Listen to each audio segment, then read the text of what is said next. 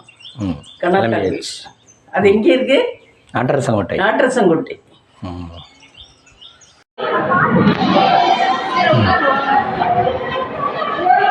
நாங்கள் கண்ணாத்தாள் கோயிலுக்கு வந்திருக்கோம் பாருங்க. இதுதான் கண்ணாத்தாள் கோயில். கண்ணுடைய நாய் அம்மன் திருக்கோயில். என்னென்ன மேம் வாங்கியிருக்கீங்க? என்னென்ன வாங்கியிருக்கீங்க? லெமன்.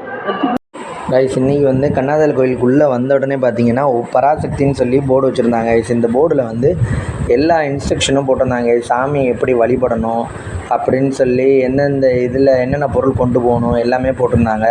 அதை அப்படியே பார்த்துட்டு கீழே மாவிளக்கு வச்சுருந்தாங்க. அதையும் எடுத்துகிட்டு அப்புறம் வந்து 2 அர்ச்சனை வாங்கிட்டு போயிருந்தோம். அந்த அர்ச்சனைக்கு டோக்கன் வாங்கிட்டு அப்புறம் வந்து சாமி சன்னதிக்கு வந்தவங்க. இங்கே பார்த்தீங்கன்னா சிறப்பு தரிசனம் நுழைவுச்சிட்டு 10 மட்டும் அப்படின்னு போட்டிருந்தாங்க.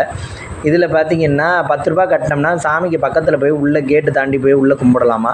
நாங்கள் வந்து வெளியே நின்று சாமி கும்பிட்டுட்டு வந்துட்டோம் கைஸ். கூட்டம் இல்லை இன்றைக்கி, ரொம்ப கூட்டமாக இருந்தால் உள்ளே போயிருக்கலாம், கூட்டம் இல்லை. அப்புறம் பக்கத்தில் பைரவர் இருந்தார், அவரையும் வழிபட்டுட்டு அப்படியே நாங்கள் வந்து 10 மணிக்கு கிளம்புனோம் கைஸ். 12:30 மணி ஆயிடுச்சு நாங்கள் கோயிலுக்கு போய் சேரவே. அங்கேயே அபிஷேகம் நடந்துட்டு இருந்துச்சு.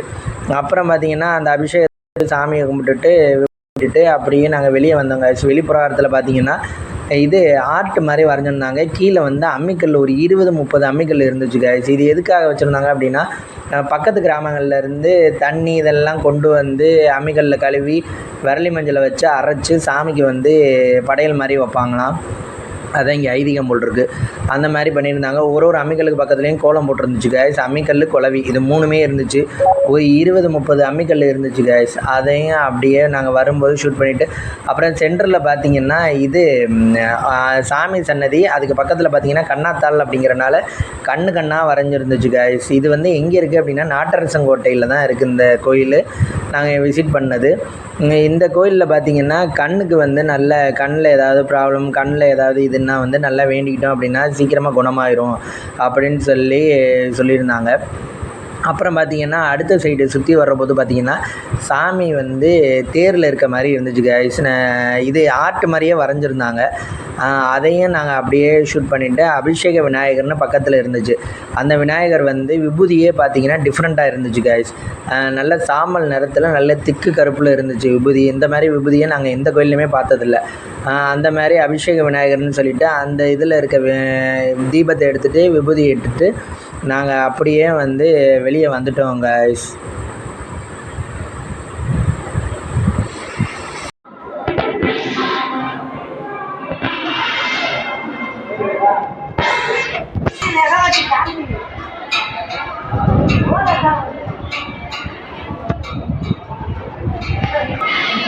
கோயிலில் உட்காந்துருக்கேன். என்ன சாப்பிட்டீங்க? அன்னதானம் சாப்பிட்டோம். சாப்பாடு போட்டாங்க கண்ணாத்தாள் கோயிலில். அது நல்லா கூப்பிட்டாங்க, சரின்னு போய் சாப்பிட்டு வந்தோம் ஃப்ரெண்ட்ஸ். அர்ச்சனையில் பண்ணியாச்சா? அர்ச்சனையில் பண்ணியாச்சு கைஸ். வெளியே கோயிலோட வெளிப்பிரகாரத்தில் பார்த்திங்கன்னா எல்லாமே கல் இது மண்டபம் மாதிரி இருந்துச்சு கைஸ்.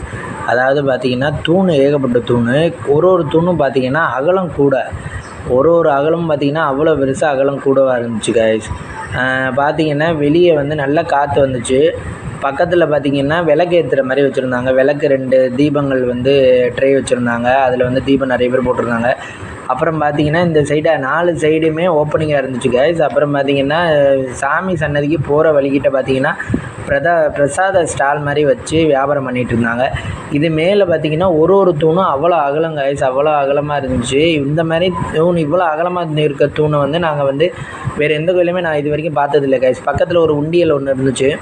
அதில் வந்து காசு போடுறதுனா போட்டுக்கலாம் அப்படி இந்த மாதிரி வச்சுருந்தாங்க போல். வெளியே காசு வந்து உள்ளே மறந்தவங்க வெளியே வந்து காசு போட்டுக்கலாம் அப்படிங்கிற மாதிரி வச்சுருந்தாங்க போல். அப்புறம் நாங்கள் வெளியே வந்ததுக்கு பிற்பாடு பார்த்திங்கன்னா ஓலை நெய்வாங்கல்ல அந்த மாதிரி வந்து கூடைகள் வச்சுருந்தாங்க கைஸ். நல்லா இருந்துச்சு. அம்மா வந்து விலை வந்து எவ்வளோ அப்படின்னு சொல்லி கேட்டுட்டு இருந்தாங்க. அதில் வந்து சரி வாங்கலாம் அப்படின்னு சொல்லி பார்த்தாங்க. அப்போ வந்து விலை ஜாஸ்தியாக இருக்க மாதிரி தெரிஞ்சிச்சு. ஒரு கூடையோட ரேட்டும் பார்த்திங்கன்னா ஜாஸ்தியாக இருக்க மாதிரி தெரிஞ்சிச்சு. அதனால் வந்து வாங்கலை கைஸ். ஆனால் வந்து இது வாங்கணும்னு சொல்லி அம்மாவுக்கு ரொம்ப ஆசை. அப்புறம் சரி நெக்ஸ்ட் டைம் வரும்போது வாங்கிக்கலாம் அப்படின்னு சொல்லிட்டு நாங்கள் அப்படியே வந்து விலையை மட்டும் கேட்டுட்டு நாங்கள் அப்படியே வந்துட்டோம் காய்ஸ். இதுதான் இன்றைக்கி கண்ணாத்தாள் கோயிலோட பயணம்.